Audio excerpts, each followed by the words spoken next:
Selamat malam, teman-teman semuanya. Kita sekarang akan bergembira bersama dan melanjutkan pertemuan kita yang berikutnya. Dan bersama dengan saya lagi, Dr. Tanaka. Teman-teman sekalian, kita akan bergembira bersama selama lebih kurang 1,5 jam ke depan. Nah, teman-teman, pada sesi hari ini, feel free ya. Jadi kita ini lebih ke interactive session. Jadi kalau misalnya teman-teman merasa ada yang ingin ditanyakan, ya silakan langsung boleh on cam, langsung boleh unmute, dan juga boleh via chat. Nah, tadi saya ada diinfokan juga ada beberapa peserta yang mungkin ada signal yang kurang bagus, atau mungkin ada yang tadi juga kurang enak badan, feel free. Nanti kalau misalnya pas sesi dokumentasi, boleh di-on juga nggak masalah.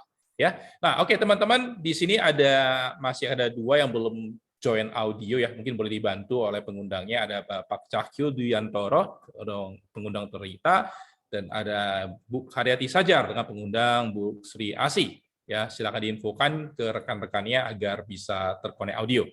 Oke, teman-teman sekalian, pada sekali ini saya akan memulai dengan gambar ini.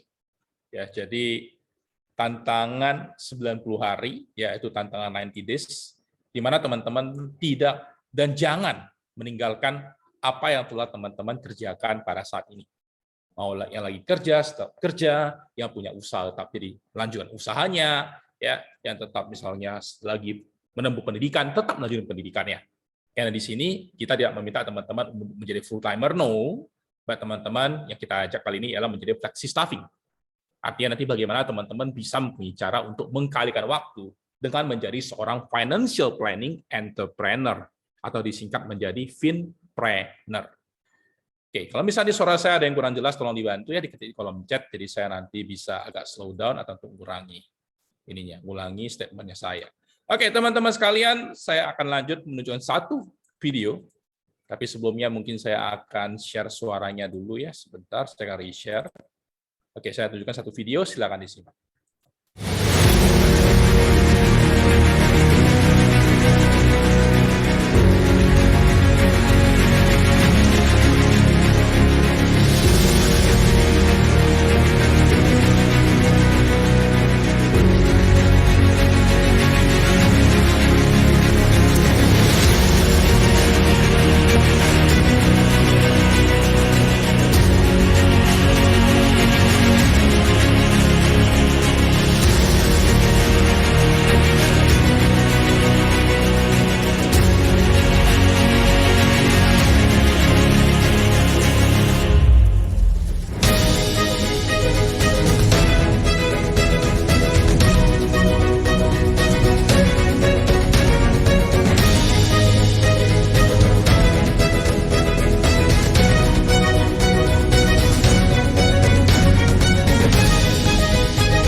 Oke teman-teman, barusan tadi merupakan satu tampilan dari talent trend ya, global trend di tahun 2022 ini, di mana kita bisa melihat rata-rata hampir semua negara membahas hal yang sama, yaitu bagaimana dampak pandemik terhadap dunia kerja, dunia karir, dan usaha di luar sana.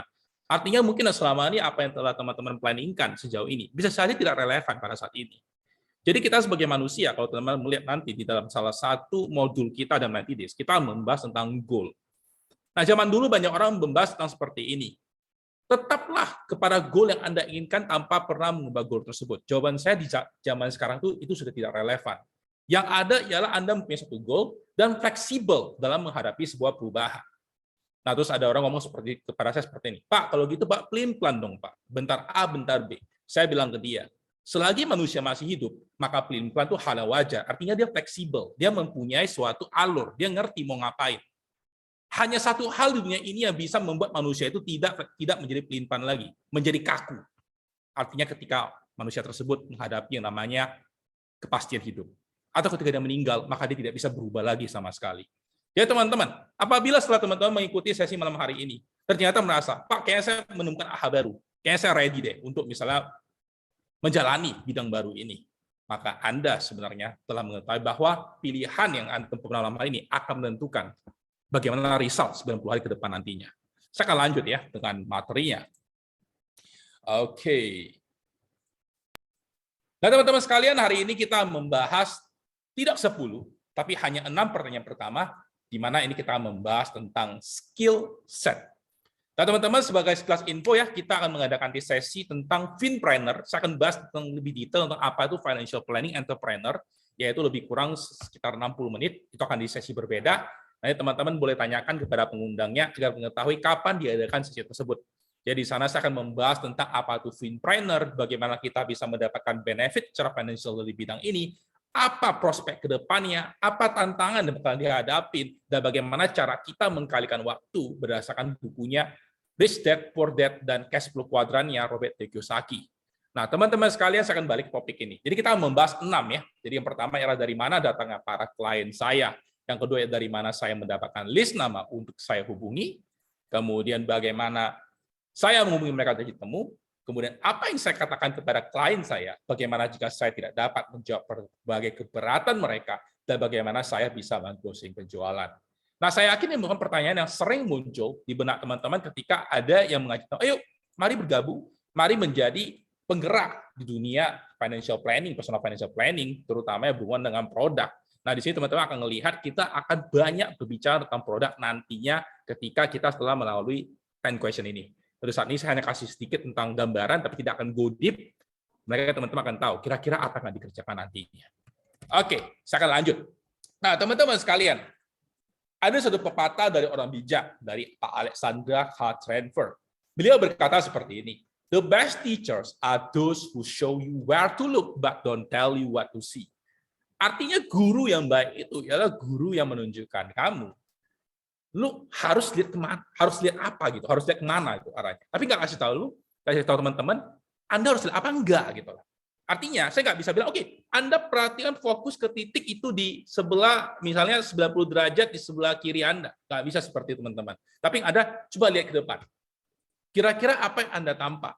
Nah, sekarang teman-teman, pada hari ini ialah yang akan kita lakukan ialah saya hanya akan memberitahu teman-teman untuk melihat sesuatu, tapi tanpa memberitahukan apa yang perlu dilihat. Nah, inilah teknik pembelajaran orang dewasa atau adult-based learning. Nah, teman-teman sekalian, kita melihat di sini. Dari mana datangnya para klien saya? Itu pertanyaan yang pertama. Nah, teman-teman sekalian, tentunya di zaman sekarang ini, saya yakinlah, di ruangan ini 11 orang yang berada di Zoom pada malam hari ini, semua pasti punya yang namanya gadget.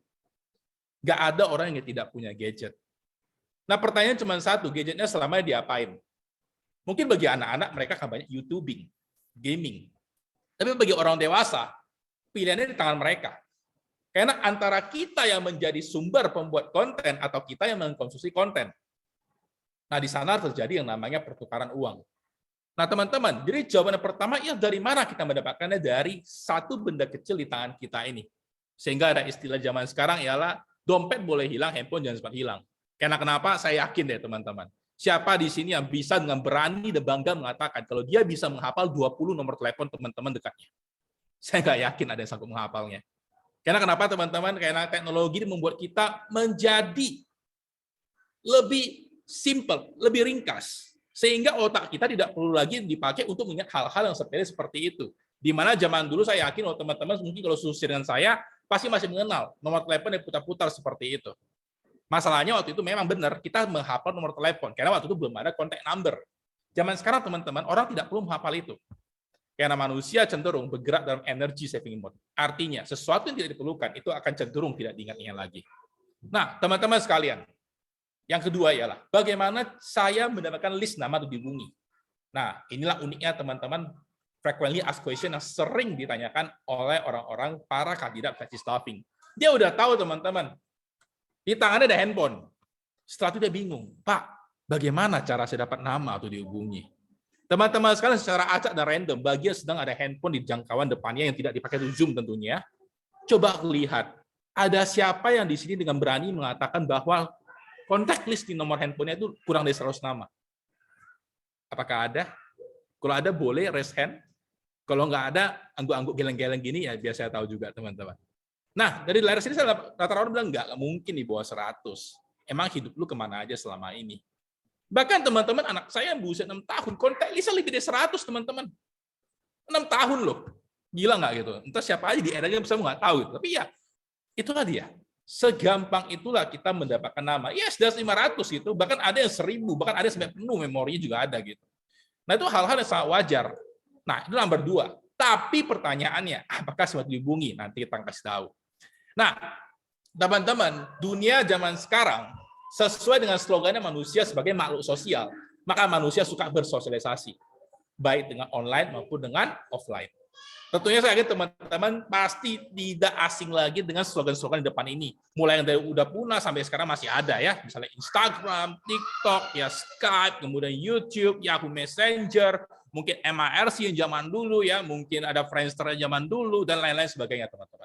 Nah, ini semua merupakan media sosial, di mana banyak orang yang tanda kutip sering menyalahgunakan dia untuk gibah, untuk curhat gitu. Tapi bagi orang-orang yang ngerti bagaimana cara mengoptimalkan hal ini menjadi sumber financial bagi dia. Karena dia tahu bagaimana cara untuk menjadi konten-konten yang bisa dinikmati oleh khalayak ramai. Sehingga orang itu Indian akan decide untuk kontak dia. Nah, teman-teman sekalian, saya yakin pemandangan ini tidak asing. Ayo kita kopdar bareng.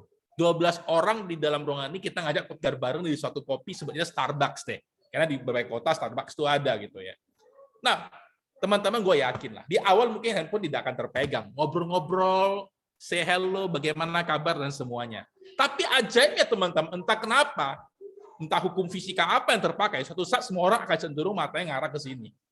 Nggak tahu kenapa teman-teman, seperti ada daya tarik magnet saja seperti itu. Teman-teman sekalian, jujur aja ya, siapa yang sering ketemu hal seperti ini baik secara langsung ataupun ketika ada teman-teman lakukan pengamatan, ketik angka 1 di kolom chat. Biasanya bisa tahu, apakah keadaan ini benar-benar ada atau hanya jangan-jangan digambarin doang gitu. Oke, saya melihat, ya ada Bro jawabnya 1, thank you Bro jawab 1. Bagaimana dengan 10 peserta yang lain? Sering jumpa nggak keadaan seperti ini? Di mana jumpanya offline, tapi tak kenapa mereka disconnecting jadinya. Semua mengawati handphone masing-masing. Yes, thank you Bu Yuci jawabannya 1. Ya, Bu Evelyn jawabannya 1. Dan saya yakin teman-teman sih pasti sadar ya, suka atau tidak, hal ini terjadi teman-teman. Makanya zaman sekarang, kalau orang mau katakan, online dan offline, bagi saya itu batasnya nggak jelas. Abu-abu. Artinya orang bisa berkenalan dari dunia online dan menjadi teman di dunia offline. Dan orang bisa berkenalan di dunia offline dan berakhir menjadi teman di dunia online. Teman chatting dan lain-lainnya seperti ini. Sama dengan teman-teman di ruangan ini. Kita ketemunya secara online. But suatu saat in the future, ketika kita bertemu secara offline, maka kita akan menjadi kopdar yang secara offline. Nah, apa hubungannya dengan materi hari ini? Jawabannya ialah teman-teman, orang lebih banyak menghabiskan waktu di gadget dibanding di depan dunia nyata. Paling gampang deh, bangun pagi. Apa yang dilakukan duluan teman-teman? Coba, teman-teman di sini deh, secara random lah ya jawab gitu ya. Bangun pagi apa yang dilakukan pertama kali? Gak usah takut jawabannya ini ya, gak usah takut jawabannya aneh apa, jawab aja nggak apa-apa. Buka HP nge-gym, cek HP, Bro Ricky bangun langsung nge-gym gitu ya. Nggak, maksudnya gini loh, pas bangun pagi buka mata ngapain gitu, masa langsung ke gym gitu. Cek HP, balas chat dari Telita, oke, thank you. Ya, di sini ada Amanda jawabnya buka HP. Yes, Bro, bersyukur selalu cek Instagram. Cek HP, matiin alarm. Ya, thank you, berarti terbu cek HP. Teman-teman, Anda normal dan saya juga normal. Pertanyaan teman-teman, waktu kecil kita dulu ya, yang masih seumuran atau mungkin di atas saya juga, waktu kecil dulu kan kita bangun dan cek HP, yang ada matiin alarm kan. Nah, teman-teman sekalian, sehebat itulah para penemu gadget smartphone zaman sekarang, sehingga bisa dikatakan hampir tidak bisa terlepas dari HP. Paling gampang ya, rutinitas seseorang yang mungkin berusia 25-35 atau 40 tahun di zaman sekarang ini. Bangun pagi pegang HP minimal matiin alarm. Nggak sengaja muncul pop-up WhatsApp atau Instagram dibuka dan dibalas. Habis 15 menit. Setelah itu masuk ke toilet. Siapa di sini yang ke toilet bawanya gadget? Masih banyak. Nah, kenapa? Balas chat. Ngeliatin Reels, TikTok. Nah, kemudian itu yang buat kenapa beberapa orang urusan toilet jadi makin lama. Nah, setelah itu di perjalanan, nyetir ya, misal ke gym gitu. Ya, syukur-syukur kalau dekat gymnya. Kalau jauh, lampu merah, apa yang dibuat? Megang HP, syukur-syukur nggak ditilang sama etle yang gitu dia. Nah, setelah itu jalan lagi dia, sampai misalnya ketemu orang di kafe, nunggu orang, ngapain dia? Baca buku? Nggak mungkin, ya handphone. Ngapain lagi? Liatin tas story apa, lambe tura, dan lain-lain. Nah, setelah itu temannya datang, ya buat story kadang-kadang, ya kan? Zaman sekarang kata orang, makanan datang, jangan berdoa dulu, foto dulu. Segitu rusaklah peradaban manusia zaman sekarang gitu ya. Ada orang kecelakaan, bukan ditolong dulu, foto dulu, viralin dulu, kalau bisa di live-in dulu gitu. Baru mikir orang mau diapain. Yang ada keburu mati. Nah, teman-teman, ironisnya dunia seperti sekarang ini harus bisa kita gunakan untuk bagaimana caranya kita menggunakan dan memulai dengan benar di dunia perencanaan keuangan ini. Nah, inilah sebenarnya cerita singkatnya, supaya teman-teman ada gambaran gitu ya. Jangan sampai nanti bingung, Pak, saya nyari orang di mana sih? Lupa teman-teman, di tangan ini ada handphone yang jumlah namanya banyak banget gitu ya. Bahkan kadang-kadang teman pernah lihat ya, entah dari mana debt collector bisa dapat nomor telepon kita. Tolong minta si A ini bayar hutangnya. Kalau enggak saya bakalan ngapa-ngapain. Saya bilang, Pak, mohon maaf, Pak, saya nggak kenal si A ini siapa. Iya, tapi nama Bapak ada di tempat emergency number-nya. Gila nggak teman-teman? Nama kita bisa masuk secara acak loh di emergency number-nya orang gitu. Secanggih itulah zaman sekarang ini. Nah, teman-teman, jangan pernah mensepelekan dengan namanya network. Paling gampang ya, teman-teman merenungkan di dalam hati masing-masing. Emang ada bisnis apa yang tidak menggunakan networking?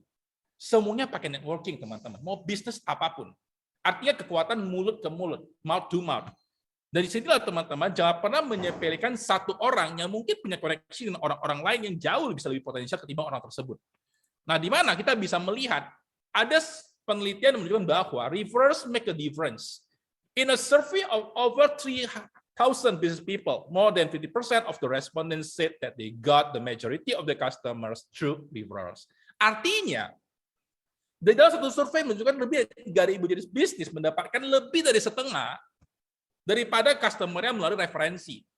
Dan teman-teman, referensi, apabila teman-teman direferensiin oleh orang lain, biasanya tingkat konversinya akan tinggi.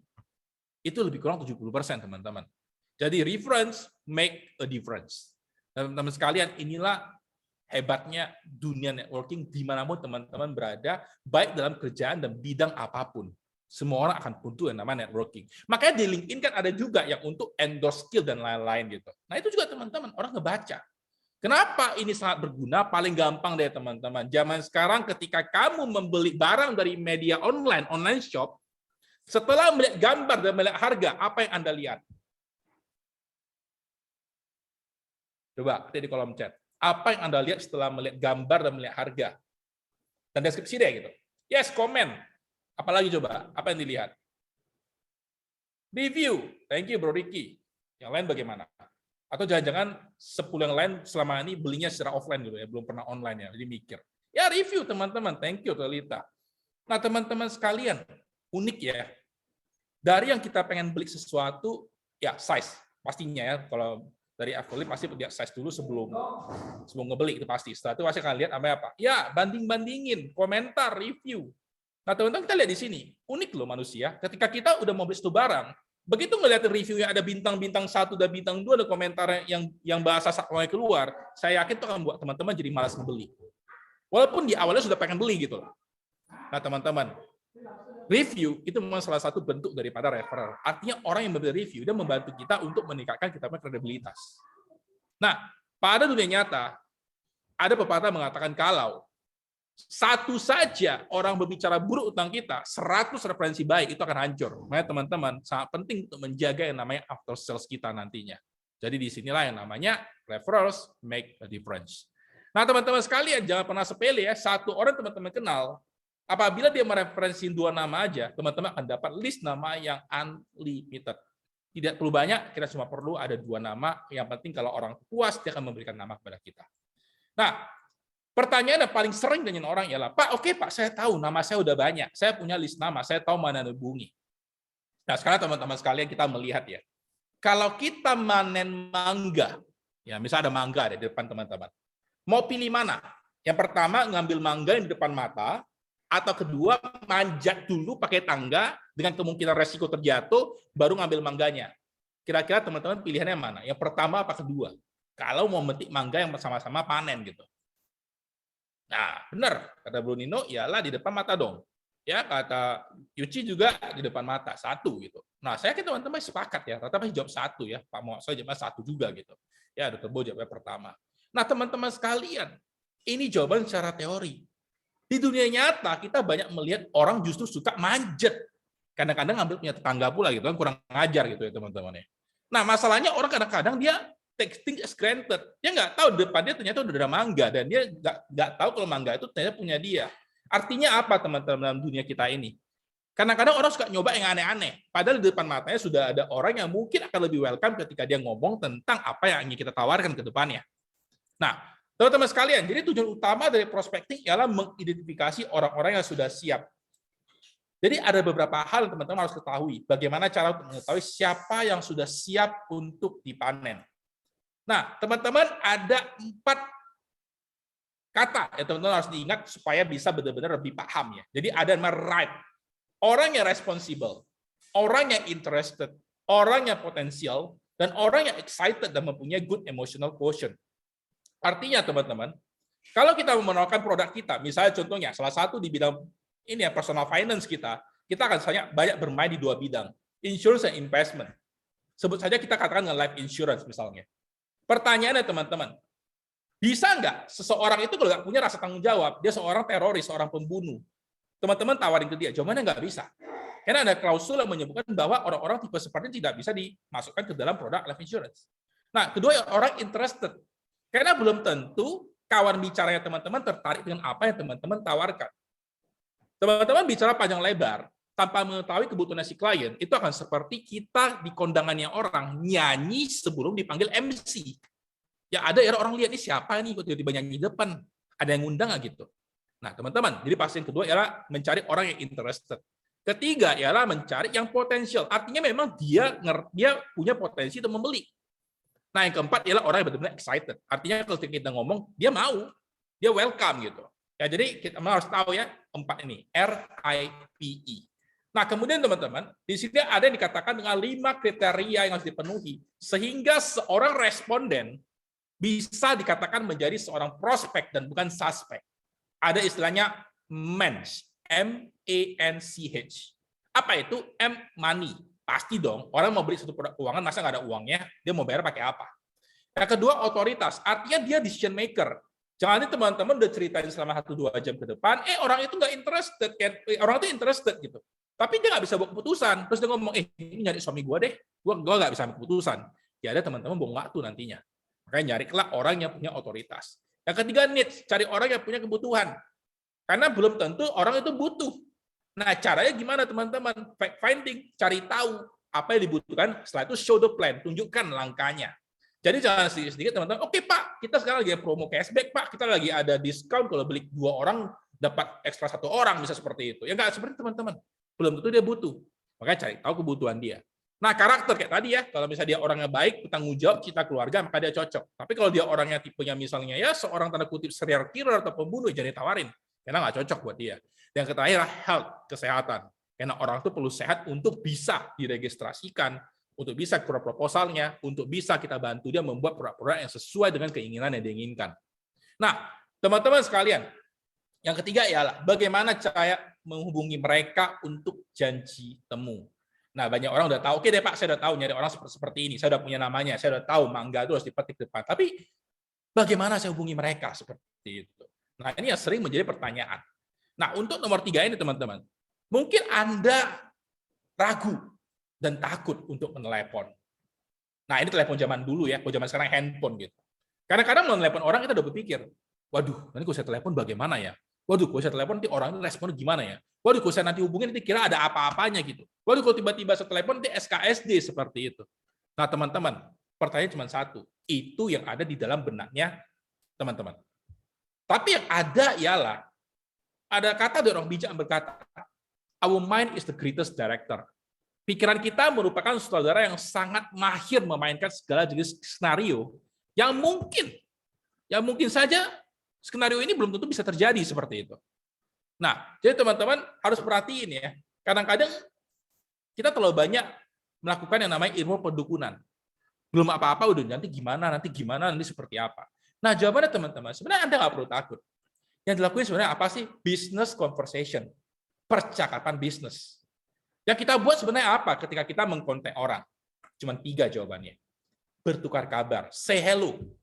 Jangan belum apa-apa udah tawarin jualannya. Yaitu namanya menjengkelkan. Saya pribadi kalau ketemu gitu, gue blok juga sih. Gitu. Nah, yang kedua adalah membangun hubungan baik atau rapo. Artinya bagaimana orang itu membangun hubungan yang baik, membangun suatu yang kalau dalam ilmu komunikasi itu namanya bagaimana kita pacing ke orang. Kita membuat suatu hubungan supaya orang rasa nyaman dengan kita. Nah, yang ketiga adalah fact finding. Temukan apa yang dia butuhkan. Gitu. Oke. Nah, teman-teman, sekarang kita akan role play ya, tapi sebelumnya saya ingin stop share dulu. kita baru ada masuk satu peserta ya atas nama Bertumbuh ya di sini ya. Mungkin boleh di on cam dan di on mic biar saya tahu nih Bertumbuh ini siapa ya. Oke. Halo? Ada yang mungkin invitation-nya namanya Bertumbuh di sini? Oke, saya stop. Saya post recording dulu ya.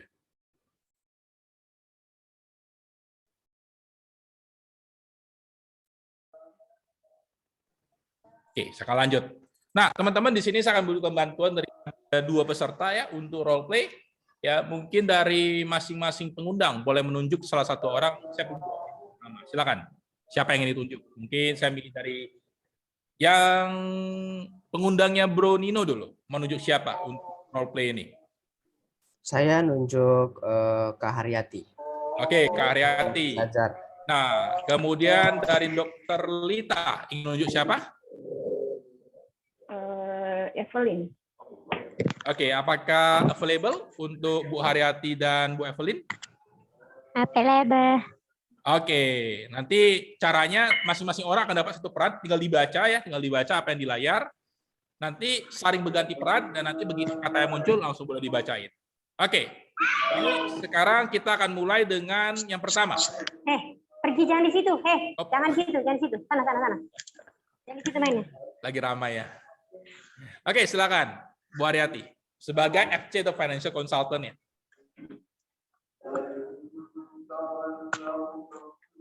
Nama orang ini kan, Dok?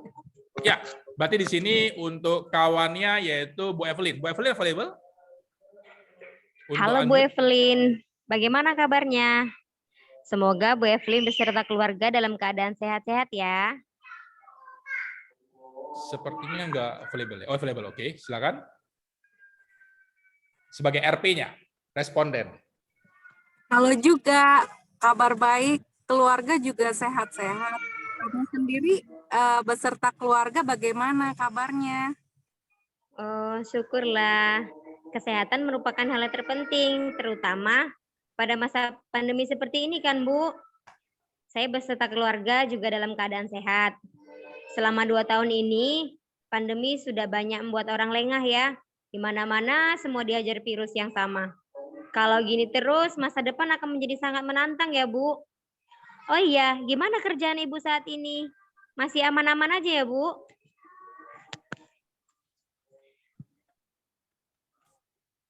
Silakan. Bu Evelyn, RP. Ya, benar banget. Ya, benar banget yang kamu katakan. Kerjaan ya begitulah, lumayan terdampak juga. Jadi, apa ceritanya nih? Ada yang bisa saya bantu? Jadi gini ya, Bu. Saya cuma mau ngasih tahu.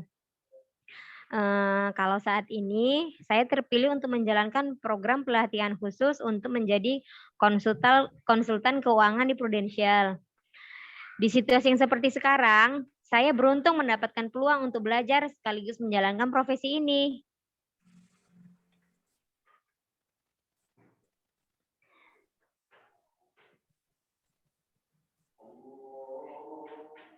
Tampilan belum berubah? Udah. Oh ya, silakan. Sudah. Evelyn. Nah. Konsultan keuangan di Prudential. Oh, asuransi ya. Bagaimana ceritanya kamu bisa bergabung di Prudential? Jadi gini ya Bu ceritanya. Beberapa waktu yang lalu, saya kan menghadiri webinar karir oleh seorang agensi leader. Judul webinarnya memikirkan ulang tentang pekerjaan kita dan memahami tentang peluang. Di sesi tersebut, saya disadarkan dengan sebuah poin tentang pentingnya untuk memiliki daya saing agar bisa sukses dalam dunia karir dan kehidupan di masa yang akan datang. Dan saya merasa beruntung terpilih untuk menjalani program pelatihan tersebut. Karena saya merupakan orang yang sangat antusias dalam pengembangan skill dan ilmu pengetahuan. Saya memutuskan untuk mengikuti program tersebut. Inilah sebabnya sekarang saya menghubungi Ibu.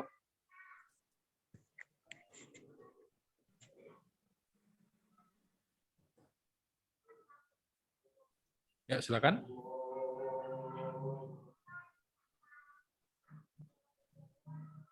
Belum berubah.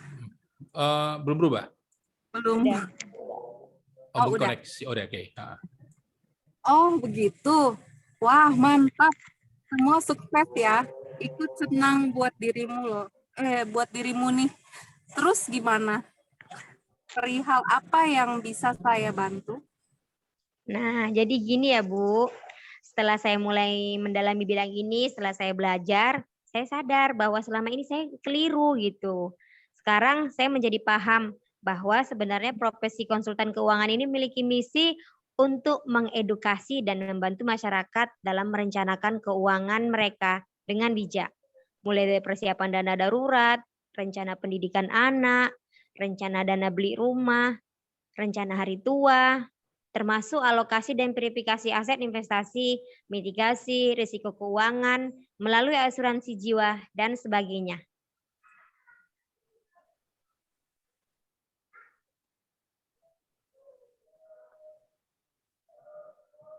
Udah muncul? Oh gitu. Sinyalnya kali dok. Iya. Oke. Oh begitu. Seru juga ya ternyata. Terus. Ya gitu deh. Nah, selain belajar banyak hal mengenai perencanaan keuangan, saya juga ditugaskan untuk menghubungi kenalan-kenalan terdekat saya untuk membagikan berbagai hal yang telah saya pelajari, yang bertujuan untuk menjajaki kemungkinan mengedukasi serta membantu mereka. Ya, termasuk Bu Evelyn ini gitu loh. Begitu saya mengetahui tentang tugas yang diberikan, saya teringat nama Ibu dong. Dan saya ingin mengajak Ibu untuk ngobrol santai via Zoom sekitar 30 menit. Untuk ngobrol ini tentang perencanaan keuangan. Kalau seandainya besok jam 9 siang atau jam 8 malam, Ibu bisa nggak, Bu? Boleh ya, salah. Oke, terima kasih untuk Bu Haryati dan Bu Evelyn. Nah, teman-teman ngelihat ya, skrip tadi saya bukan minta untuk teman-teman hafal, tapi itu lebih kurang salah satu cara untuk memulai percakapan. Nah, teman-teman di sini yang mungkin masih baru pertama kali ikuti sesi yang seperti ini ya, kira-kira tahu nggak kenapa skrip itu jangan dihafal? Ada yang mungkin mau kasih komentar nggak? Kenapa jangan menghafal skrip? Atau mungkin mau pakai kolom chat boleh. Silakan. Ada yang mau coba nggak? Yes, kaku kata Bu Aan. Kata Bu Haryati biar gak grogi ya, kaku. Ya benar teman-teman, kaku. Karena gini loh. Bayangkan ya teman-teman, ketika misalnya ya malam ini tiba-tiba ada telepon berdering, kering gini. Terus dia telepon misalnya gini, halo Pak Muhammad Soleh, selamat malam. Ya selamat malam, gini Pak kata Pak Soleh gitu kan. Terus ditanya Pak Soleh, semoga dalam keadaan baik-baik saja. Perkenalkan Pak, nama saya Tur Tanaka dari Bank UOB misalnya gitu, atau misalnya dari Bank Permata atau dari Bank BCA misalnya gitu. Pak Soleh pasti udah gini duluan, ini mau jualan ini ada sesuatu yang mau dikasih. Padahal saya belum ngomong. Dan biasanya Pak Soleh pasti ngomong gini, udah ya nanti ya Pak, saya lagi meeting di sini. Padahal lagi Netflix-an. Nampak nggak?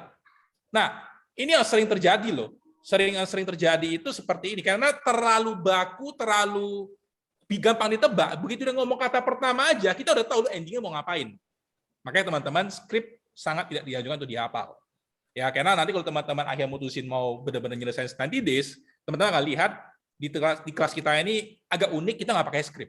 Jadi kita kasih poin-poinnya aja, teman-teman kembangkan bagaimana cara mau menyampaikannya. Di sana teknik komunikasi akan dipakai. Nah, yang kedua ialah kaku. Artinya, misalnya gini ya teman-teman, ambil contoh ya. Kalau kita bermain dengan skrip, misal. Nah, misalnya tadi ditanya kayak gini, inilah sebabnya sekarang saya hubungi kamu gitu misalnya. Nah, terus kawan bicaranya dia balas, oh gitu ya, kalau gitu kira-kira yang udah kamu pelajari apa aja sejauh ini, terus apa aja yang udah dirimu dapetin sejauh ini mengikuti seminar itu. Nah ada nanti dirimu bingung, kok nggak sesuai sama skrip ya, udah Pak, nanti dulu Pak, besok saya telepon Pak, skripnya nggak sesuai, kita nanya dulu bagaimana cara balasnya. Kan nggak seperti itu teman-teman. Yang ada ialah Anda harus fleksibel, benar-benar menjadi manusia seutuhnya, bukan jadi robot gitu. Nah, dapat ya kenapa alasannya saya katakan di sini jangan menghafal yang namanya skrip. Oke, saya akan lanjut. Kalau ada pertanyaan silakan ya teman-teman, karena sesi hari ini kita lebih santai ketimbang sesi yang sebelumnya. Oke, saya akan lanjut. Jadi artinya apapun result daripada conversation tadi, teman-teman tidak akan mendapatkan hasil yang lain kecuali 3 ini. Yaitu apa? Yang pertama ini. Coba, sekarang saya ingin yang lain yang mencoba ya. Di sini yang muncul di layar saya akan tunjuk ya. Di sini ada Pak Soleh yang muncul di layar ya. Dan di sini juga saya akan lihat. Oke, Mas Fauzan available Mas untuk role play-nya? Kondisi di sana mungkin untuk role play? Untuk ngomong ini, untuk baca skripnya? Mas mute. Oke ya? Saya Mas. Saya Dok. Ya, oke ya. Oke. Oke, kalau gitu berarti kali ini saya akan meminta Pak Muhammad Soleh sebagai financial consultant, ya FC, ya untuk Pak Fauzan sebagai RP atau responden. Oke, silakan. Berarti Mas Fauzan duluan. Oh begitu. Saya sih nggak keberatan untuk Zoom meeting. Tetapi situasi saat ini sedang kurang kondusif. Rasanya bukan saat yang tepat deh. Nah, pertanyaannya, respon dari Mas Fauzan itu apa? Kalau menurut teman-teman. Coba, apa kira-kira responnya? Kalau dapat seperti ini. Silakan. Menolak halus ya, menunda. Ya. Oke. Banyak persepsi ya. Bro Riki jangan menolak halus, tidak menunda. Yang lain ada mau kasih pendapat nggak kalau jumpa seperti ini? Biasa jawabannya unik-unik ini kalau ditanya tentang ini responnya apa gitu. Nah, atau masih mikir ya? Oke. Menolak halus gitu ya. Yes. Lagi sibuk beneran. Ya, keren nih. Bu Ana langsung sibuk beneran ya. Jadi nggak langsung negative thinking ya, mungkin lagi sibuk deh gitu. Dr. Bu tidak menarik. Wah, langsung ya Dr. Bu kejam nih. Langsung tidak menarik ini. Nggak menarik ini langsung. Nah, Bu Adati menolak. Yes, teman-teman. Dia responnya teman-teman lebih kurang dapat ya. Jadi namanya maybe. Nggak menolak sih. Kenapa? Dia bilang ini. Saya sedang kurang kondusif. Jadi dia nggak nolak. Dia maybe. Tapi teman-teman lihat ya. Tadi secara singkat dan spontan, saya tidak bilang teman-teman salah, tapi persepsi kita beda-beda. Ada berapa yang langsung ngomong, langsung nolak, nggak tertarik. Padahal orang ini masih kasih kita untuk ruang untuk bisa di follow up. Ini namanya maybe. Nah sekarang kita lihat apa respon yang sebaiknya diberikan. Silakan dari Pak Soleh. Oh, saya bisa memahami. Mungkin waktunya belum tepat untuk diskusi urusan pribadi. Saya sebenarnya cuma mau berbagi informasi saja kok, bukan mau menawarkan atau menjual sesuatu kepada kamu. Tapi nggak apa-apa kok. Oh ya, ngomong-ngomong siapa yang mengurus program keuangan dan asuransi keluargamu? Boleh ya, di kemudian hari kita diskusi mengenai program keuangan dan asuransi keluargamu bersama saya. Mungkin saja informasi yang saya berikan akan bermanfaat bagi kamu. Nah, silakan untuk Mas Fauzan. Kalau situasi sudah memungkinkan, saya dengan senang hati akan bertemu denganmu untuk mendiskusikan hal ini. Nah, teman-teman perhatiin ya, dari tadi yang pertama berapa orang mungkin beranggapan dia nolak, kalau kita bisa tetap memahami keadaan dia dan memberikan respon yang sesuai, maka jawaban seperti yang teman-teman dapatin. Artinya orang nggak nolak, orang cuma mau istilahnya nyari timing lebih tepat. Karena ada tiga prinsip di dalam dunia penjualan apapun. Anda harus menemukan the right people at the right place at the right time. Orang yang tepat di waktu yang tepat dan di timing yang tepat. Baru dia akan membeli. Ya, ibaratnya gini, teman-teman misalnya deh jumpa orang yang cocok, tapi di diskotik, lagi pening-pening dia gini, lagi mabuk, nggak mungkin bisa membeli gitu. Atau misalnya orang yang tepat, teman-teman mau jual sesuatu, tapi lagi berduka, nggak mungkin dipaksain juga gitu. Ya, jadi teman-teman harus tahu ya, ketika kita ngobrol ke orang, kita harus tahu timingnya, kita harus tahu bagaimana cara ngerespon sesuai dengan keadaan tersebut. Oke, sekarang kita masuk skenario kedua. Silakan Mas Fauzan. Oh gitu. Wah, kayaknya saya belum tertarik deh. Seperti yang saya omongin tadi, situasi lagi serba tidak pasti. Dari mana saya dapat uang untuk beli asuransi, sekalipun pandemi nggak ada, saya juga nggak tertarik. Sorry ya. Nah, kalau teman-teman masih ingat ada meme yang berusaha viral belakangan ini kan, dari mana uangnya gitu dia kan. Nah, berarti teman-teman, kalau jumpa seperti ini, responnya apa? Apa respon responden tersebut? Apa itu? Kenapa Bu Ariati? Aku mute-kan dulu ya, Bu Ariati. Oke, teman-teman apa responnya? Silakan. Apa respon responden tersebut kalau jumpa seperti ini?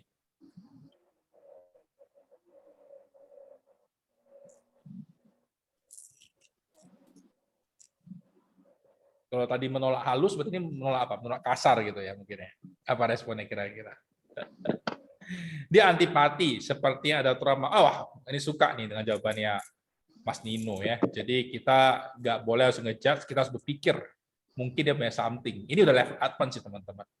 Ya nggak apa-apa, lain kali aja. Waterbo orangnya langsung ini dia langsung pilih jalan yang damai ya, tanpa ninggalin kesan apapun. Kemudian buaan terus terang kondisi keuangan, yes, dapat ya masalah kondisi keuangan. Dr. Dita jawab masih mau sebenarnya cuma karena belum mampu.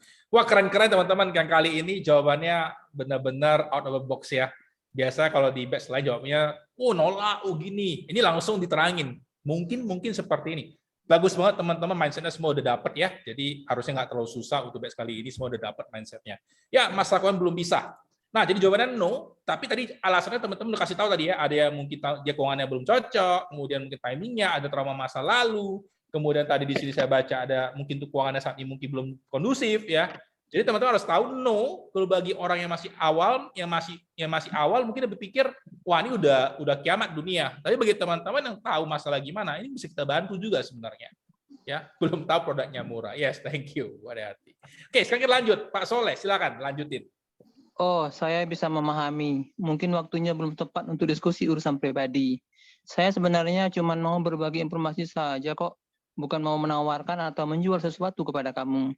Tapi nggak apa-apa kok. Oh ya, ngomong-ngomong siapa yang mengurus program keuangan dan asuransi keluargamu? Boleh ya, di kemudian hari kita diskusi mengenai program keuangan dan asuransi keluargamu bersama saya. Mungkin saja informasi yang saya berikan akan bermanfaat bagi kamu. Ya, dan respon dari para respondennya. Yang ini warna merah, silakan. Enggak deh, tolong nggak usah menghubungi saya lagi ya. Kalau mau membahas tentang asuransi, thank you. Nah, ini benar-benar udah nolak banget gitu ya. Nah, biasanya teman-teman kalau dalam dunia komunikasi yang seperti ini jangan dipaksain terus. Tapi tetap boleh bina hubungan, tapi jangan besoknya didatangi lagi. Apalagi kalau misalnya teman-teman pernah terima WhatsApp broadcast yang 3 kali, yang kasih tahu harga emas berapa, yang harga falas berapa, itu kan menjengkelkan teman-teman. Ya, jadi kita jangan buat seperti itu. Kalau orang meminta ada dikasih ruang, perlu ada me time, berikanlah dia ruang. Ya, itu yang penting. Oke, sekarang skenario yang terakhir, silakan. Responden dari Mas Paujan. Terjatuh ya. Oke. Sebentar Mas. Sebentar dok. Oke, udah muncul. Oh, oke. Oh begitu. Saya sih oke-oke aja untuk Zoom. Tapi sebenarnya saya tidak begitu yakin sekarang merupakan saat yang tepat untuk diskusi mengenai asuransi.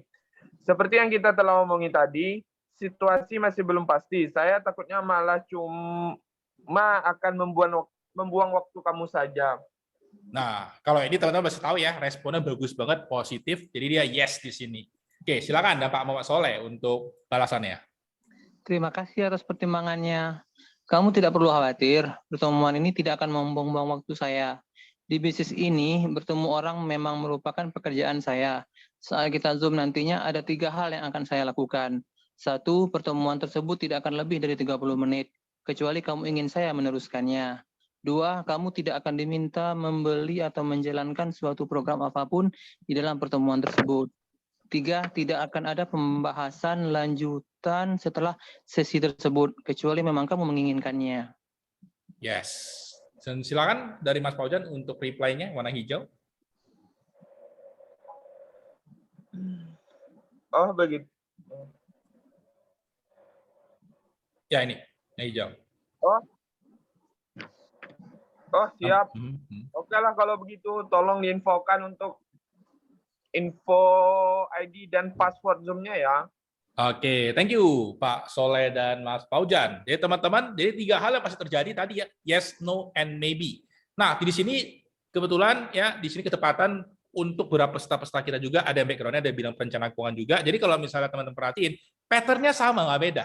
Kalau teman-teman misalnya contohnya di bidang yang bisa perencanaan keuangan, pasti kan kita akan meminta waktu untuk financial check-up. Nah, di sini bedanya kalau di insurance, kalau misalnya life insurance ini, kalau mereka langsung mau nawarin untuk konsepnya, berarti langsung ngomong ke produknya. Terserah, mau jalan apapun juga oke. Cuman bedanya satu mungkin akan langsung teman-teman introduction diri sendiri tentang tujuan ketemunya apa di awal. Ada cara kedua juga mengintroduction tujuannya di akhir. Terserah, jalan manapun yang dipakai itu nggak masalah. Yang penting kliennya nyaman, dan tujuan daripada pertemuan pertama kita itu bukanlah untuk menjual. tapi lebih untuk bangun hubungan, cari tahu kebutuhan. Nah, teman-teman perhatiin, kalau misalnya sebenarnya dilakukan dengan benar, penjualan itu akan terjadi di pertemuan ketiga sampai keempat biasanya. Paling lama itu pertemuan keenam kalau teman-teman ketemu market yang tepat. Ya, jadi itulah dia 3 hal yang akan dilakukan yang sebenarnya akan bakalan terjadi ya. Bisa yes, bisa no, dan bisa maybe. Oke, kalau misalnya mau yang bertanya, silakan ya ketik di kolom chat, saya akan sembari lanjut. Nah, teman-teman, sekarang kita masuk pertanyaan keempat. Oke, udah dapat appointment. Kayak tadi ya, dari Pak Soleh udah ketemu dengan Mas Faujan, udah dapat appointment gitu. Atau tadi Bu Ariati ketemu sama Bu Evelyn, udah dapat appointment. Habis itu panik, Pak, saya harus ngomong apa, Pak? Udah dapat appointment nih. Saya bingung mau ngapain nih. Ketemu kliennya keringat dingin gitu. Nah, maka teman-teman, kita langsung masuk ke yang namanya show the plan. Ini artinya nunjukkan apa yang mau kita beritahu kepada klien. Ya, jadi ada yang namanya konsep keranjang batu, ada konsep namanya saving investment protection. Ya, hari ini saya akan bahas singkat, nggak terlalu panjang, nanti akan lebih detail ketika 90 hari nantinya. Oke, kita lihat tentang keranjang batu. Ya, kali ini saya akan putar video mengenai keranjang batu ini. Kita bisa bayangkan kehidupan ini adalah sebuah keranjang batu, di mana terdapat begitu banyak batu di dalamnya. Ada batu yang kecil dan juga ada batu yang besar. Keranjang batu tersebut terletak di sebuah landasan. Di bawah landasan tersebut berdiri Anda dengan tangan lurus ke atas menopang landasan tersebut. Di sebelah Anda ada pasangan dan anak-anak.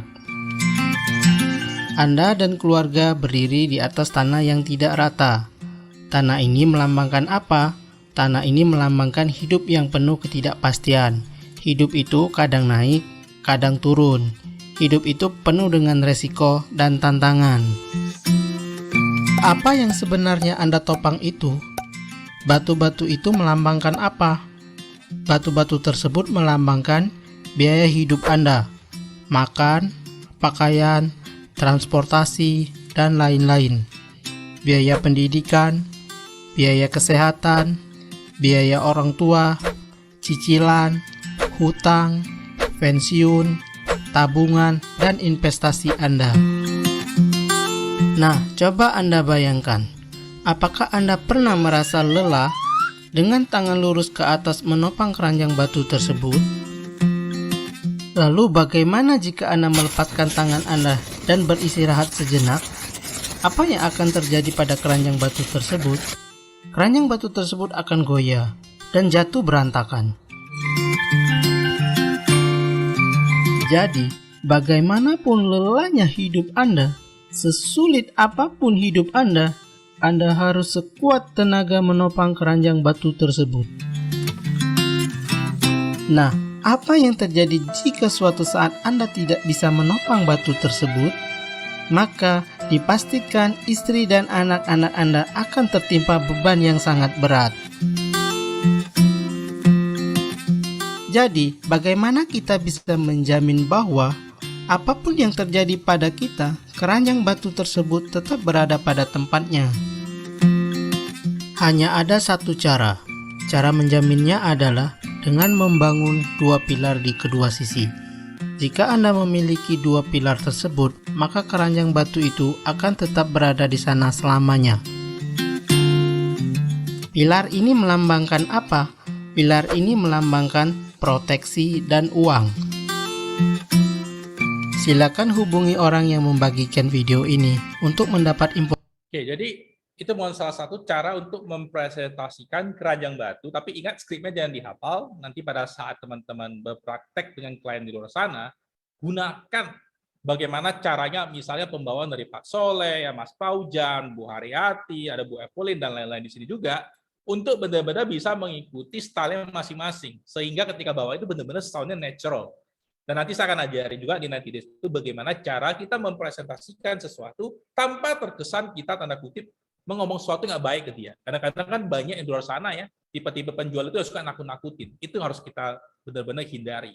Tapi bagaimana kita bisa membawakannya dengan elegan dan orang merasa ternyata ini penting buat dia setelah dia mengetahui konsepnya. Ini artinya show the plan. Nah, yang kedua, teman-teman akan melihat tentang bagaimana cara kita mempresentasikan mengenai saving, investment, dan protection. Ingat, disclaimer lagi, jangan hafal skrip, saya akan kasih tahu salah satu cara untuk membawanya. Nah, menurut Bapak, misalnya di sini yang muncul, misalnya Pak Riki yang muncul di layar. Nah, apakah perencanaan keuangan itu? Saya mau membagikan sebuah konsep yang sangat sederhana. Bapak tentu pernah berlayar ya. Nah, kita siapin kertas misalnya, kertas kosong ya. Kemudian Pak Ricky, bayangkan istri Bapak, anak-anak, dan Bapak sendiri berlayar bersama-sama di dalam kapal. Ini untuk mengarungi samudera kehidupan. Nah, menurut Bapak, apakah tujuan utama dalam pelayaran ini? Nah, biasanya si klien itu akan jawab sih, ya jawabannya macam-macam. Tapi kita mengatakan, Pak, tujuan kita tentulah untuk mencapai financial freedom ya. Setuju ya, Pak? Nah, Pak, tahu nggak kepanjangan freedom ini apa? F itu finance, keuangan. R, retirement atau hari tua. I, education atau pendidikan. I kedua, asset planning atau warisan. D, ialah disability income, penghasilan ketika terjadi ketidakmampuan.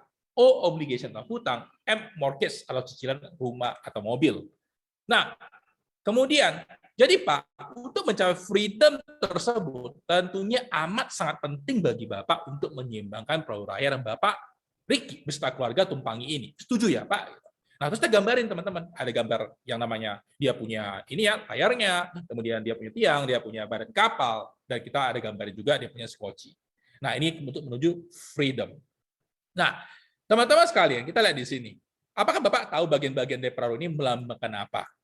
Lambung perahu, ini ya, lambung badan perahu ini melambangkan savingnya Bapak. Saving itu apa? Kas, tabungan, deposito. Kalau mau diperpanjang juga boleh ya, uang di tangan, uang di dompet, uang di brankas, uang di bantal, uang di dalam tanah. Pokoknya uang yang dia kapanpun bisa ngambil. Itu namanya saving, teman-teman. Ya, kalau gampangnya KTD, kas, tabungan, deposito. Nah, kemudian layar perahu melambangkan investasi Bapak. Jadi merupakan tempat di mana dia mengembangkan dia punya aset. Nah, seperti apa? Properti, reksadana, obligasi, logam mulia, saham, forex, kripto, dan lain-lain, teman-teman. Sebutin sebanyak-banyaknya. Nah, di sini untuk investment layarnya. Nah, kemudian pelampu menggambarkan apa, Pak? Menggambarkan proteksi. Seperti apa? Asuransi, trust and foundation. Trust and foundation ini di luar negeri ada, Indonesia nggak ada. Indonesia cuma ada satu, yaitu asuransi. Biasanya berupa kontrak uang pertanggungan. Nah, teman-teman, kemudian saya akan katakan kepada kliennya seperti ini. Saya yakin Bapak pasti tahu pentingnya mendapatkan keseimbangan di antara ketiganya.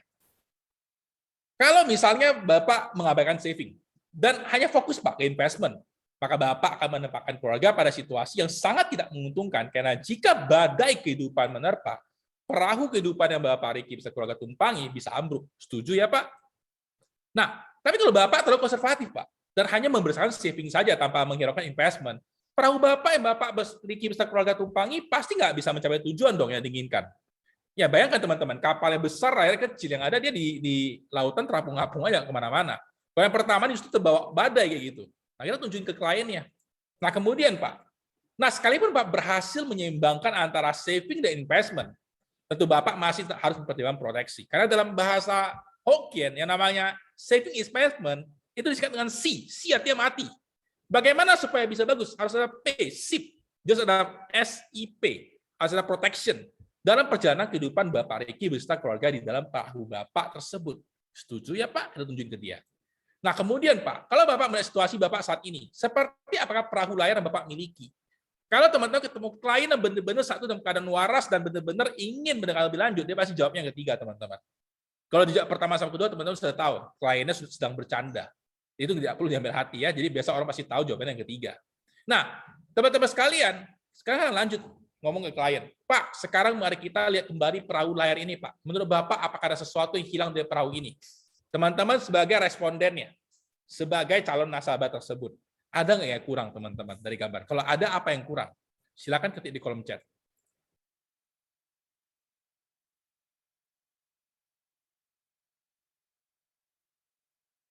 Apa yang kurang dari gambar perahu ini?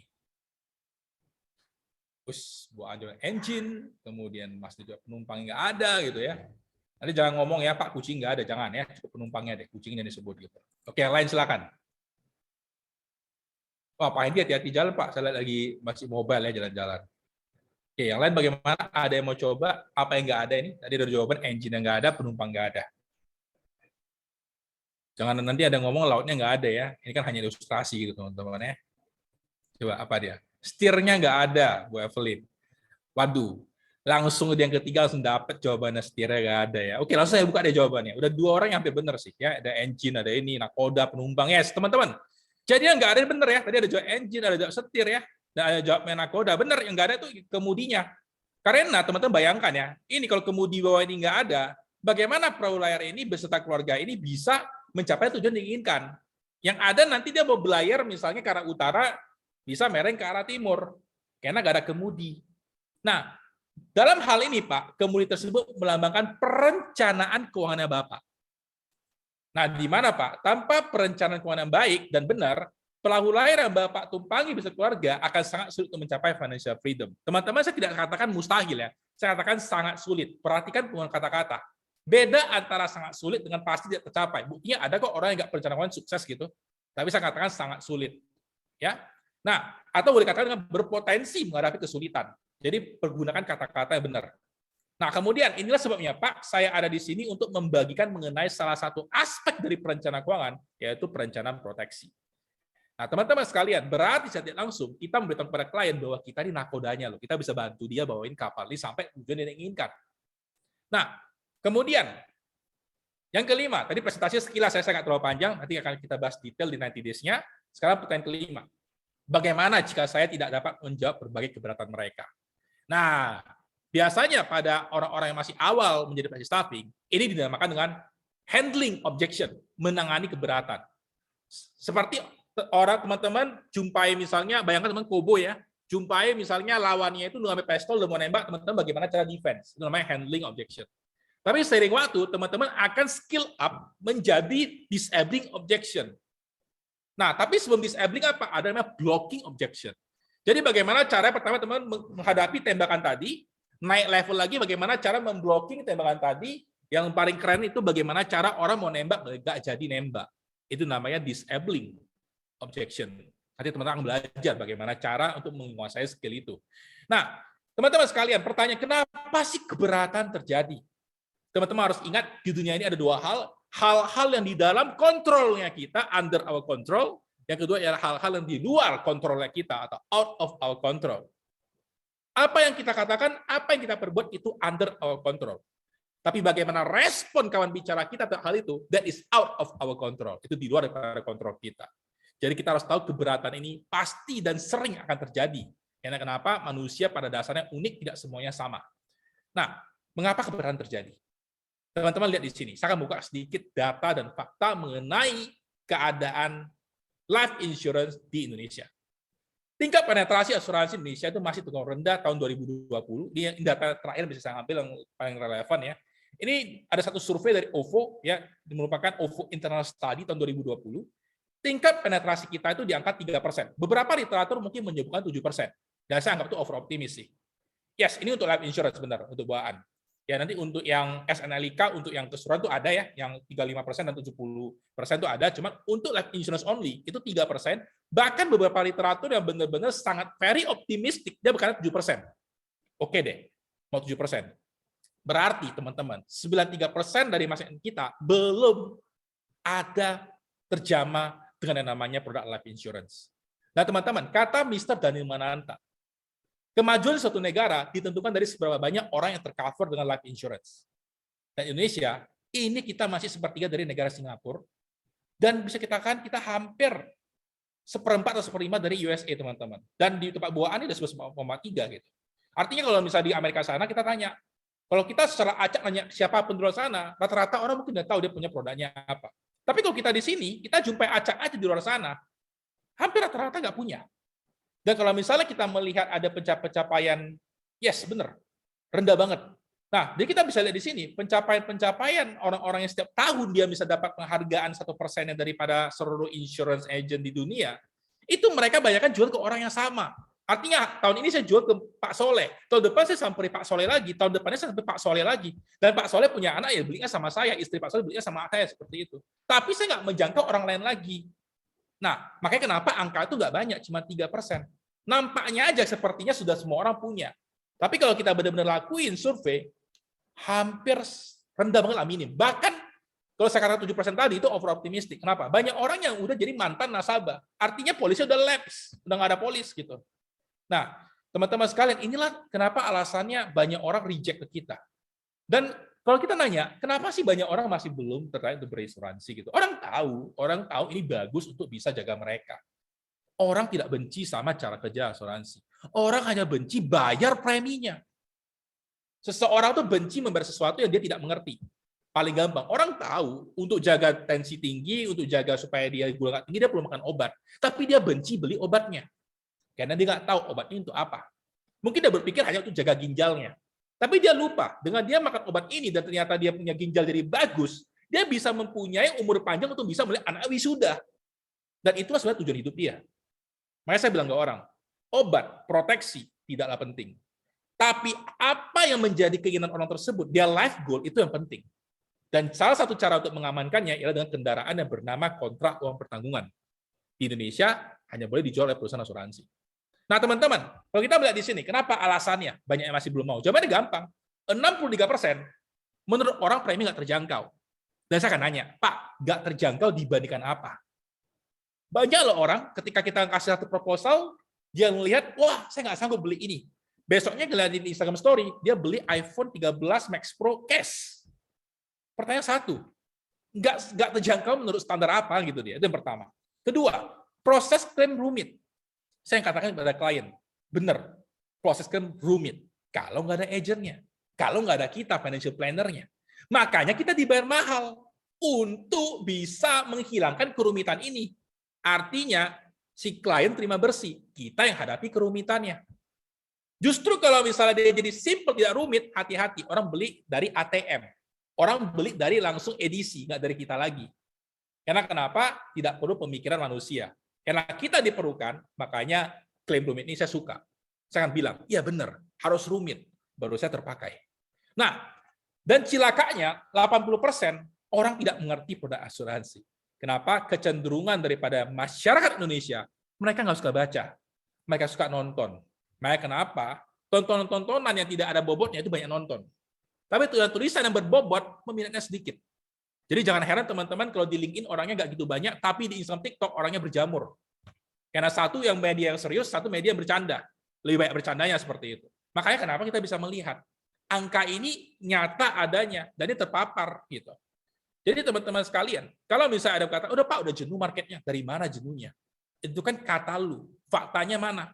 Faktanya ini. Ini adalah data dan fakta. Orang boleh nggak percaya dengan apa yang saya katakan, tapi orang tidak boleh tidak percaya dengan data dan fakta. Karena data dan fakta itu dibuat oleh pihak ketiga yang benar-benar ngeliatin secara objektif. Nah, teman-teman sekalian ada kata dari orang bijak ya. Jadi Pak Bo Bennett berkata seperti ini, an objection is not a rejection. It is simply a request for more information. Artinya kalau orang memberikan kita objection, jangan langsung merasa, aduh gue ditolak. Yang ada ialah sebenarnya dia lagi berkata seperti ini, tolong dong ngasih gue informasi lebih detail, supaya gue akan decide untuk ngambil sama lu. Itu bahasa simple. Teman-teman, orang cenderung malas berkomunikasi secara lengkap. Sehingga itulah yang membuat kesalahpahaman terjadi. Banyak orang lebih suka ngomong, udah deh nanti ya deh. Kenapa dia ngomong seperti ini? Coba kamu berusaha yakinkan saya supaya saya mau mengambil produkmu. Padahal itu maksud dia gitu. Cuma karena orang kebiasaan energy saving mode berbicara singkat. Jadi seolah-olah itu menjadi penolakan, teman-teman. Jadi ingat ke depannya, objection is not rejection. It is a simply a request for more information. Artinya, teman-teman belum cukup bisa membuat dia menimbulkan kesan urgensi sehingga dia ingin berkali lebih lanjut. Jadi bagaimana caranya? Tetap berikan informasi, berikan literasi. Sehingga pada akhirnya berakhir ke inklusi produk yang ingin kita sampaikan kepada si responden tersebut. Nah teman-teman, biasanya paling sering seperti ini. Saya tidak punya uang. Nah cara kita menghandle paling gampang ialah, Pak, jika saya bisa menunjukkan suatu cara, Pak, untuk memproteksi 100% penghasilan Bapak miliki, dengan hanya menyisikan 10% dari penghasilan Bapak saat ini, seberapa tertarikkah Bapak untuk mengetahui program perencanaan keuangan yang akan saya berikan kepada Bapak? Teman-teman perhatikan pemakaian kata-kata saya. Saya tidak menggunakan, Pak, tertarik nggak? Ya enggak jawabannya. Nah, jadi yang kita buat ya seberapa tertarik. Jadi biar tahu, dia ngomong tertarik, iya, kalau nggak gitu tertarik, iya. Tapi dia jawab tertarik juga. Nah, ini salah satu teknik komunikasi yang akan teman-teman pelajari nanti di 90 Days. Nah, kemudian, bisa juga jawab seperti ini. Mohon maaf, Pak, apakah Bapak saat ini sebenarnya tidak punya uang atau tidak punya budget? Nah, dalam ilmu komunikasi artinya kita memeta model pertanyaan orang ini. Karena kadang orang jawabnya terlalu mengeneralisasi, sehingga kita make it spesifik. Pak, sebenarnya Bapak tidak punya uang, tidak punya budget, Pak. Itu dua hal yang berbeda loh. Kalau benar Bapak saat ini tidak sanggup menyisikan 20.000 per hari di saat Bapak sekarang masih sehat dan produktif, Pak, saya menjadi lebih khawatir loh, Pak. akan keadaan financial Bapak nantinya apabila terjadi sesuatu resiko kehidupan. Nah, logik loh teman-teman. Kalau teman lihat ini hal yang kita ngomong logik. Bisa orang ini benar-benar nggak bisa sisihkan sekarang di saat dia masih kerja, bisa terbayang nggak kalau orang itu suatu saat nggak bisa kerja lagi? Bisa lebih gawat nggak keadaan financial keluarganya? Nah, ini salah satu cara untuk menghandle objection. Nah, kemudian kalau dia ngomong, saya sudah punya cukup asuransi sih, kata dia. Wah, saya akan ngomong, Pak, menarik banget, Pak. Boleh berbagi, Pak, pada saya, Pak, bagaimana Bapak bisa tahu kalau Bapak sudah benar-benar punya cukup asuransi?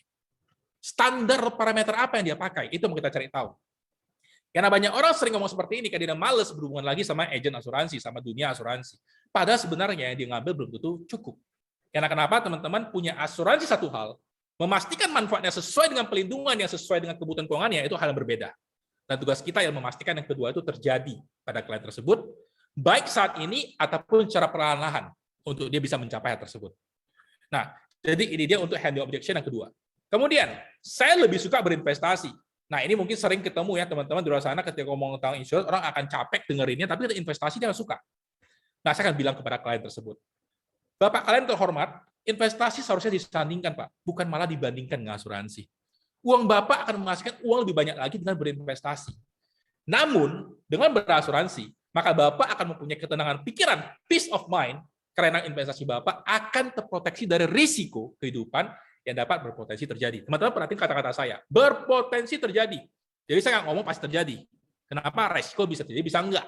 Jadi jangan pernah salah ngomong, Pak pasti terjadi. Yo, dari mana jalannya, teman-teman? Itu bahaya banget ya. Jadi berpotensi terjadi. Nah, saya mau diskusi dengan istri dulu. Keputusan sangat bijak, Pak. Hal tersebut sudah semestinya dilakukan. Karena asuransi merupakan pemberian dari Bapak untuk keluarga yang Bapak cintai. Mari, Pak, saya bantu Bapak untuk mendiskusikan hal ini bertiga dengan istri Bapak. Atau boleh seperti ini, Pak, ini yang saya bijaksana, Pak.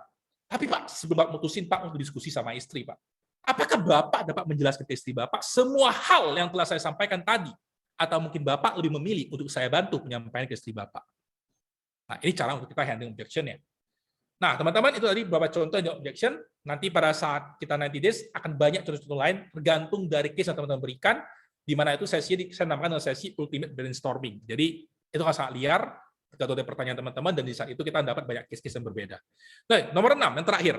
Bagaimana saya bisa melakukan closing penjualan? Nah, teman-teman, di luar sana banyak orang memikirkan closing sebagai sebuah teknik. Dan tidak jarang saya diundang beberapa agensi, dia nanya, Pak Dokter, bagikan Pak teknik closing.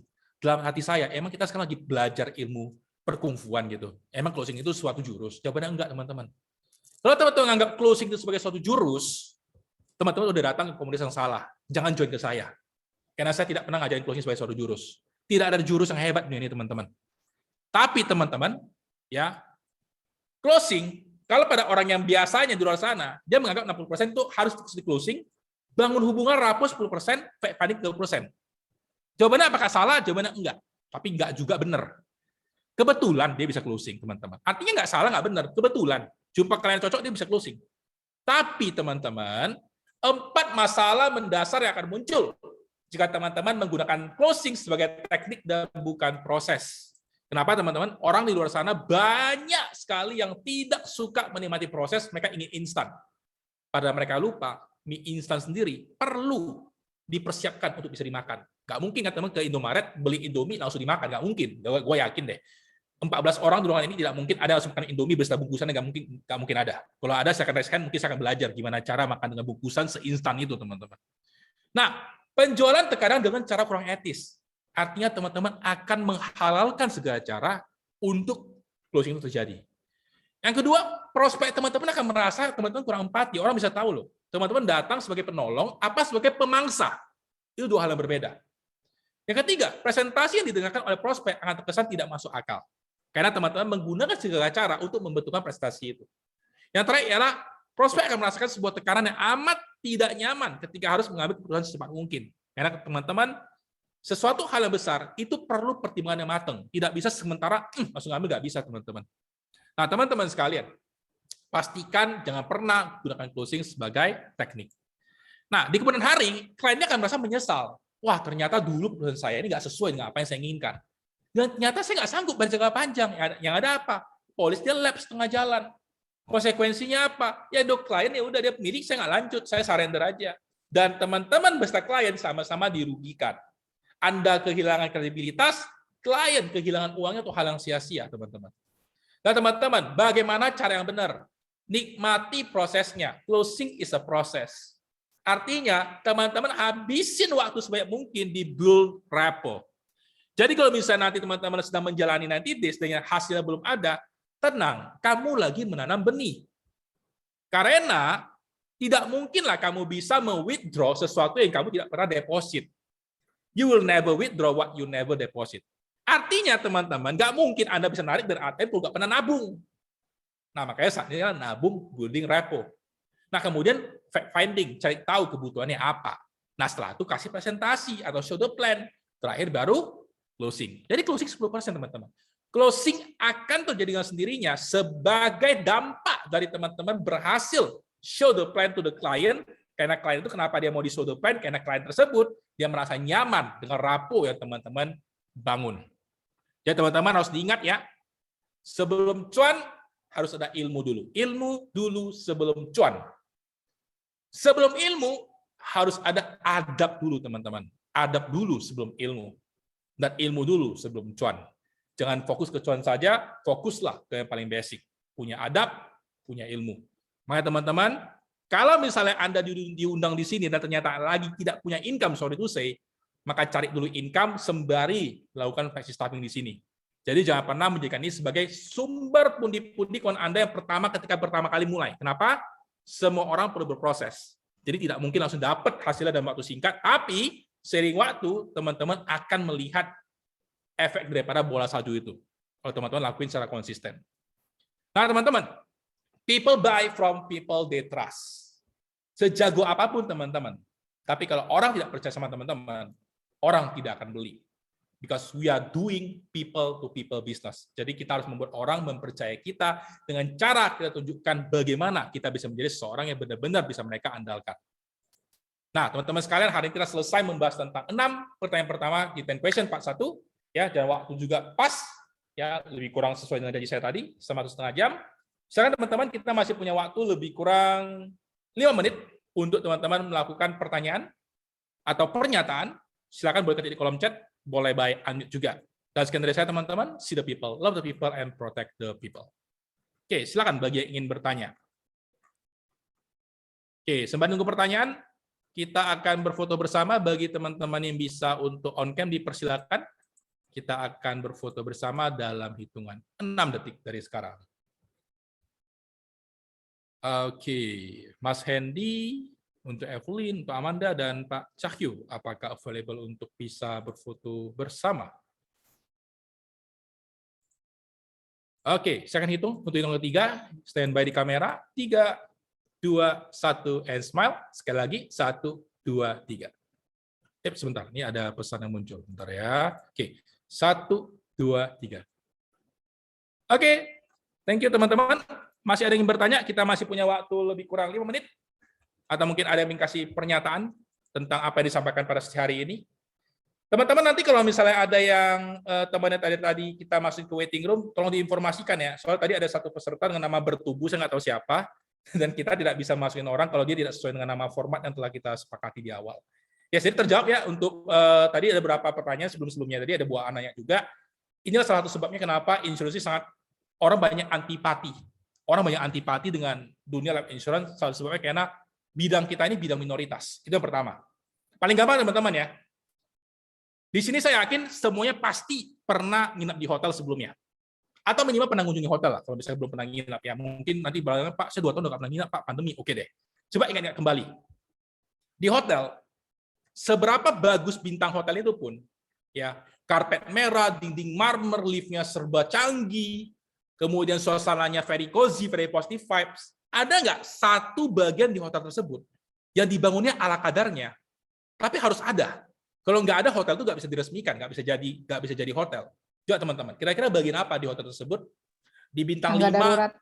Yes, tangga darurat. Udah langsung jawab ya sama Bu Yuci ya. Nah, jadi teman-teman lihat sendiri ya, hotel di bintang sebagus apapun, mau bintang 5 atau bintang 7, bintang sekian, teman-teman perhatiin ya tangga daruratnya. Keramik pun nggak ada, hanya semen biasa, tangganya tangga ala kadarnya. Tapi pertanyaan teman-teman, berani nggak orang tinggal di hotel tersebut kalau tidak ada emergency door itu. Zamannya nggak berani. Tapi emergency door itu harus ada untuk bisa melengkapi hotel tersebut. Cuman bangunnya ala kadarnya. Inilah dunia life insurance. Dunia nggak seksi, yang nggak didiri oleh orang lain, tapi mesti ada untuk bisa melengkapi tujuan keuangan yang orang itu inginkan.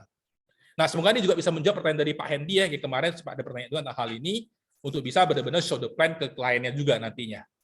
Oke, teman-teman, kalau bisa sudah ada pertanyaan, maka terima kasih. Kita akan berjumpa lagi nanti di hari Rabu, ya, pada jam yang sama. Dan nanti teman-teman sekelas info untuk tadi yang belum sempat dengar, kita akan punya sesi tambahan nanti di hari Sabtu tentang topik FinPlanner, untuk bagaimana cara tahu apa sih dikerjakan kita sebagai seorang financial planning entrepreneur ke depannya. Oke, sekian dari saya. Terima kasih teman-teman. Tetap produktif, tetap aman, dan tetap sehat. Sampai jumpa di acara kita yang berikutnya. Thank you.